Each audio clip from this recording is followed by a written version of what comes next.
never able to see stars from the lunar surface or on the daylight side of the moon by eye without looking through the optics. Ever wondered who were the first people on the moon? You probably guessed Neil Armstrong and Buzz Aldrin, the iconic Apollo 11 mission astronauts. But did you know there's another astronaut not so well known because of the unique role he played? Well, now he's stepped up to share some spooky secrets about the Apollo 11 moon mission. Who is this astronaut, and what spine-chilling things happened on their journey to the far side of the moon? Stay tuned for the mysterious unveilings that lie ahead. In the annals of history, Commander Neil Armstrong's voice echoed as he set foot on the lunar surface, joined by astronaut Buzz Aldrin. However, in the shadows stands astronaut Michael Collins, often overlooked yet crucial. Collins, the third astronaut of Apollo 11, commanded the moon's orbit from the Vital Command Module, contributing silently but significantly to the mission's success. Back in 1962, the United States launched the Apollo program with a compelling objective, which was to fulfill the national goal outlined by President John F. Kennedy on May 25, 1961. This audacious aim was nothing short of landing humans on the moon and ensuring their safe return to Earth.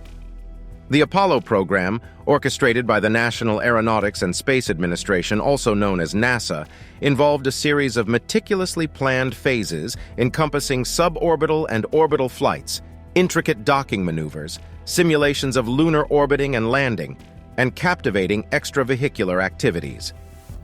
The pinnacle of the Apollo program was the landmark Apollo 11 mission, which took flight on July 16, 1969. The launch took place at Kennedy Space Center in Florida, USA, and the spacecraft was composed of three principal elements. Firstly, the Saturn V rocket, a colossal craft, generated the requisite thrust to propel the Apollo spacecraft beyond Earth's atmosphere and into the realm of space. The second, which is the Command Module, CM, named Columbia, served as the living quarters, control center, and re-entry vehicle for the three astronauts, Neil Armstrong, Buzz Aldrin, and Michael Collins. Collins piloted the Command Module, which remained steadfast in its orbit around the moon. And lastly, the Lunar Module, LM, named Eagle, was designed to separate from the Command Module and carry Armstrong and Aldrin to the lunar surface. Meanwhile, Collins held his post within the Command Module, Columbia, all alone. And on that unforgettable day, July 20th, 1969, the Eagle gently touched down on the lunar landscape, captivating the attention of millions worldwide. The momentous occasion saw Neil Armstrong as the first human to step onto the moon, an indelible imprint followed by Buzz Aldrin. Over the course of about 2.5 hours, they carried out experiments, collected samples, and immortalized their presence through photographs. This was an iconic chapter in the annals of human history. After spending a total of about 21 hours on the lunar surface, the lunar module lifted off and rejoined the Command Module. Then the astronauts embarked on their journey homeward, with the Command Module re-entering Earth's atmosphere and safely splashing down in the Pacific Ocean on July 24, 1969. The triumphant Apollo 11 mission marked a remarkable milestone in the exploration of space by human beings. It showcased our capacity to venture beyond our home planet, resulting in a resounding success that captured the admiration, fascination, and respect of people across the globe. The names of the astronauts became synonymous with human ingenuity, resolve, and the boundless spirit of exploration, a spirit that continues to propel us towards new horizons and uncharted territories. Now let's turn our attention to the remarkable figure that is Michael Collins, a man of many accolades whose journey encompasses a distinguished career spanning roles as a pilot, test pilot, astronaut, and general. Born in 1930 in Rome, Italy, Collins hailed from a family rooted in the military, with his father serving as a U.S. Army officer in the role of a military attaché. This upbringing led him to traverse the globe, embracing a life of constant transition across various countries and states. His educational path led him to the St. Albans School in Washington, D.C., where his passions for aviation and astronomy found fertile ground to grow. After graduating from the U.S. Military Academy at West Point in 1952, Collins charted his course in the Air Force, eventually assuming the mantle of a fighter pilot and actively participating in missions during the Korean War. Transitioning into the realm of test piloting, Collins honed his skills at the Air Force Test Pilot School at Edwards Air Force Base in California. His tasks included testing a spectrum of aircraft, from jet fighters to bombers, solidifying his prowess in the domain of aviation. In 1963, the trajectory of Collins's life underwent a profound shift as he was chosen by NASA as a member of the 3rd Astronaut Group, alongside his future Apollo 11 crewmate Buzz Aldrin. His rigorous training encompassed the Gemini and Apollo programs, platforms designed to manifest the objectives of crewed orbital flights and the ultimate lunar landing. Collins embarked on his inaugural space voyage in 1966, playing the role of pilot for Gemini 10, a mission he embarked upon with John Young. This mission featured intricate rendezvous maneuvers and a pair of spacewalks expertly undertaken by Collins. Collins's career took a turn when he was set to be a backup command module pilot for Apollo 8. However, a surgery for a bone spur on his spine temporarily paused his plans, requiring a period of recovery. This setback reshaped his destiny, redirecting him to Apollo 11, the historic mission that marked the maiden lunar landing. Here, Collins assumed the role of command module pilot, while his counterparts Neil Armstrong and Buzz Aldrin executed their legendary lunar descent. So, as an astronaut whose contributions was predominantly in the background, what exactly was Collins's role during the Apollo 11 mission? As the command module pilot, CMP for Apollo 11, his role held immense responsibility, which was managing and maintaining the command module Columbia, acting as the mothership to the lunar lander. So, while Armstrong and Aldrin embarked on their historic lunar exploration, Collins remained in lunar orbit, steering the command module. His role, though less in the spotlight, was of critical importance and rife with intricacy. For starters, Collins oversaw the undocking procedure, a pivotal moment when the lunar module, carrying Armstrong and Aldrin, detached from the command module Columbia. Any error here could have dire consequences, imperiling both the crew's safety and the mission's success. Once the lunar module set off for the moon's surface, Collins found himself alone in Columbia. Often depicted as an isolating phase, it was, in reality, far from passivity. His responsibilities were substantial: monitoring systems, staying in touch with mission control, and preparing for the impending rendezvous and docking maneuvers with the lunar module after its lunar departure. In truth, the rendezvous and docking segment stood among the most technically demanding portions of the entire Apollo 11 endeavor. Collins needed to calculate and execute a sequence of intricate maneuvers, which is a process riddled with potential pitfalls. A miscalculation could have stranded Armstrong and Aldrin in lunar orbit, unable to dock with the command module.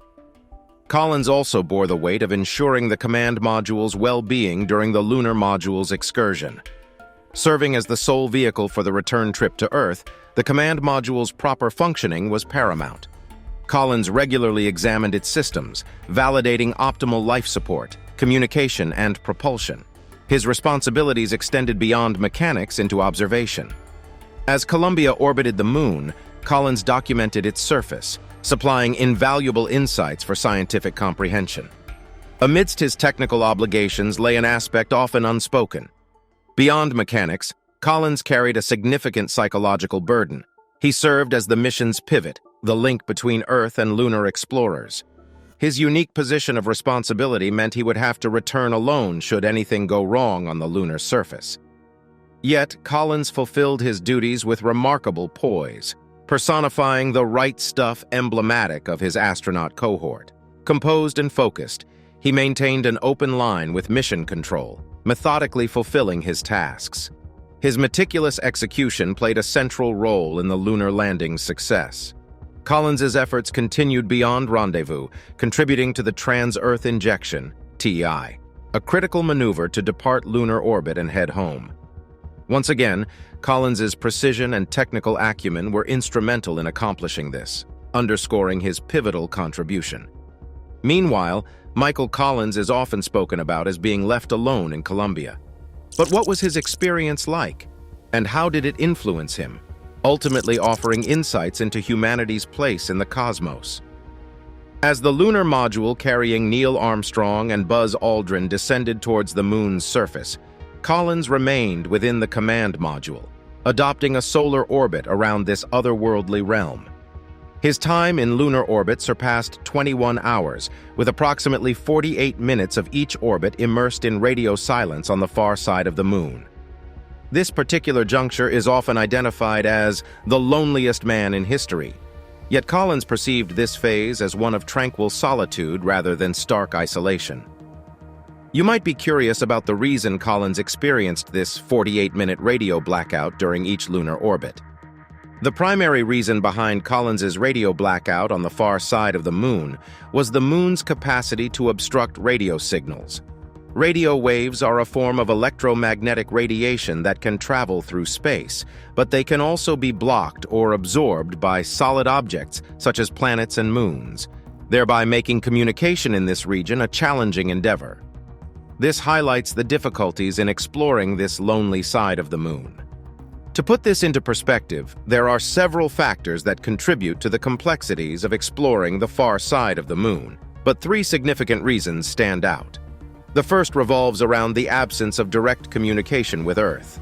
Radio waves, pivotal for transmitting data and commands between spacecraft and ground stations, struggle to penetrate the moon's solid core. Consequently, any craft or rover on the far side is out of touch with Earth for half of its orbit, equivalent to around 48 minutes, a situation Collins encountered. This necessitates a relay satellite for communication, elevating operation intricacies and costs. Furthermore, any rover on the far side must operate autonomously, void of human intervention. The second factor pertains to the rugged landscape and demanding environment on the far side. Boasting a denser crust, heightened elevations, greater craters, and decreased volcanic activity compared to the near side, the far side also features fewer maria, those dark, lava-coated plains predominant on the near side. Although the reasons for these distinctions remain partially unexplained, they might be linked to the moon's early history and inherent asymmetry. Adding to the equation are the extreme temperature fluctuations on the far side, spanning from approximately -173 degrees Celsius, -279 degrees Fahrenheit, at night to around 127 degrees Celsius, 261 degrees Fahrenheit, during the day. These fluctuations pose navigation, landing, and survival hurdles for spacecraft and rovers on this lunar quadrant. The third facet underscores the limited understanding and data pertaining to the far side. In 1959, Soviet Luna 3 probe's grainy images provided the initial glimpses of this obscure region. Since then, only a handful of missions, such as NASA's Lunar Reconnaissance Orbiter, China's Chang'e 4, and India's Chandrayaan-2, have orbited or landed on the far side. In stark contrast to the extensively charted and sampled near side, including 6 Apollo landings, the far side remains shrouded in uncharted territories and mysteries. Nevertheless, despite these challenges, researchers persist in their examination of the far side due to its associated benefits and incentives. Among these advantages is the potential to glean insights into the moon's origin, evolution, internal structure, and composition, a realm brimming with untold stories that beg for exploration. Now, turning our focus back to Collins, let's delve into a unique aspect of his journey before unveiling the spooky secret he revealed. So, as Collins made his orbit behind the moon, he stepped into a zone without Earth-connected transmitters and receivers, leaving him unable to chat with mission control or anyone back home. This setup was unique to Collins, marking him as the very first person to take a solo trip to the far side of the moon. A different scene existed when the Apollo 8 crew circled the far side in 1968, but they were all aboard the same spacecraft. Also remember that the Apollo 11 lunar module Eagle had settled down on the moon's nearer face, always keeping its gaze on Earth and staying in continuous radio contact. But Collins had to wait until he emerged from behind the moon to regain contact with his crewmates and Earth, due to the fact that the far side of the moon is not only radio silent, but also radio quiet. This means that it's free from any radio frequency interference, RFI, that's generated by human activity on Earth, such as TV and radio broadcasts, communication signals, or other forms of electromagnetic noise. This makes it an ideal location for radio astronomy, as it can detect weak signals from the sun or beyond that are otherwise drowned out by Earth's RFI. However, Collins's experience wasn't one of isolation or boredom. Quite the contrary.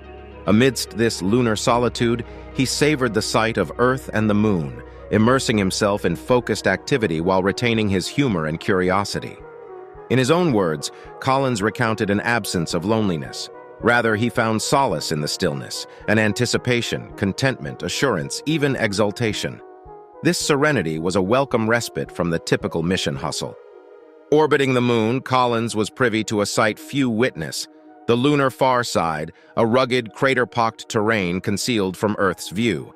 As he looped around, the emergence of Earth from the lunar horizon, dubbed the Earthrise, was breathtaking. This view, Earth fragile against boundless space, left an indelible imprint. This singular vantage point evoked feelings of connection and humility, a realization that Earth was but a minuscule blue dot in the cosmic expanse. This perspective, known as the overview effect, profoundly shifted Collins's outlook, transforming his perception of Earth's significance in the universe. This experience compelled him to grapple with profound questions, reshaping his worldview. In his autobiography, Carrying the Fire, Collins pondered the universe's meaning and our place within it. His journey imbued his belief in a purposeful, ordered universe, fostering a spiritual perspective. Yet being the loneliest man wasn't a burden for Collins. Rather, it was a badge of honor. It enriched his life, expanding his horizons. This experience influenced his values, steering him towards environmental advocacy. Post-NASA, he secured President Nixon's permission to become the director of the National Air and Space Museum, where he championed Earth conservation, striving to awaken humanity's responsibility to our planet. Collins's time in lunar solitude attested to his courage and resilience. His unwavering focus amid responsibility and risk testified to his character. But amidst his hours alone, one secret terror gripped Collins. A dread of a terrifying scenario that could mar the mission forever and weigh upon his soul. This was the haunting fear that Armstrong and Aldrin might not return from the lunar surface. As countless individuals across the globe reveled in the euphoria of the moon landing, Collins was already entangled in the throes of the next monumental challenge: the lunar module's departure from the moon's surface. As he embarked on the rendezvous with the command module, the mission's success and Armstrong and Q. Aldrin's lives dangled upon the precise functioning of the lunar module's ascent engine. Unlike other crucial systems aboard Apollo 11, there was no backup for this engine. It must operate flawlessly, or Armstrong and Aldrin could be left stranded on the moon, a fate devoid of rescue. Collins confided his apprehension to a select few before the mission, labeling it his secret terror. Diligently, he combed through rendezvous protocols and scrutinized systems, running mental simulations of what actions he might need to take should the plan unravel. The gravity of this fear pressed heavily. Collins recognized that, in the event of catastrophe, he would be summoned to return to Earth in solitary isolation. Amidst comradeship and collaborative efforts, he would stand as the lone survivor. The psychological impact of such an eventuality loomed immense. He'd bear the memory of his stranded colleagues, their lunar aspirations morphing into eternal lunar isolation. This dread escalated with the realization that he would bear the responsibility of divulging this tragic failure to the world. The task of facing Armstrong's and Aldrin's families, conveying the shattering news, and subsequently broadcasting it to the countless supporters who had cheered the audacious astronauts, all rested upon his shoulders. Nonetheless, despite the magnitude of this terror, Collins resisted succumbing to paralysis. Instead, he channeled it into his duties, employing precision, dedication, and tenacity to secure the mission's triumph. So, rather than hampering him, his fear functioned as a driving force. He recognized the risks, understood the stakes, and comprehended the trust vested in him by colleagues and country. Amidst his secret torment, Collins upheld professionalism and resolve, visible in his mission actions, meticulous approach, and readiness for any contingency. Amid wrestling with his internal demons, Collins projected an air of confidence and serenity. His composed demeanor offered reassurance to the team, mission control, and fellow astronauts. As history unfolds, the dreaded scenario never transpired. The lunar module's ascent engine performed flawlessly, facilitating Armstrong's and Aldrin's safe return and impeccable rendezvous with Collins in the command module. Thus, the Apollo 11 mission resounded as a triumphant success. However, the specter of Collins's concealed terror lends a nuanced dimension to this historic episode. This concealed fear shows the human aspect of space exploration, underscoring the emotional and psychological battles fought by astronauts off stage, the personal demons confronted while leaping on behalf of humankind. Undoubtedly, Michael Collins's secret terror forms an integral part of his Apollo 11 narrative. As Michael Collins orbited the moon solo during Apollo 11, his isolation on the far side granted him a unique vantage. A 48-minute radio blackout during each orbit showcased the challenges of communicating in this uncharted realm. Collins reveled in the tranquility, finding solace in Earth's fragile presence against the vastness of space. The haunting, secret terror he harbored was the possibility of Armstrong and Aldrin not returning from the lunar surface. This fear fueled his meticulous preparations and composure, revealing the complex emotional battles astronauts face beyond the spotlight, highlighting their dedication to the monumental quest of space exploration. Thanks for watching. Don't miss this video you see on your screen right now. It's unbelievable.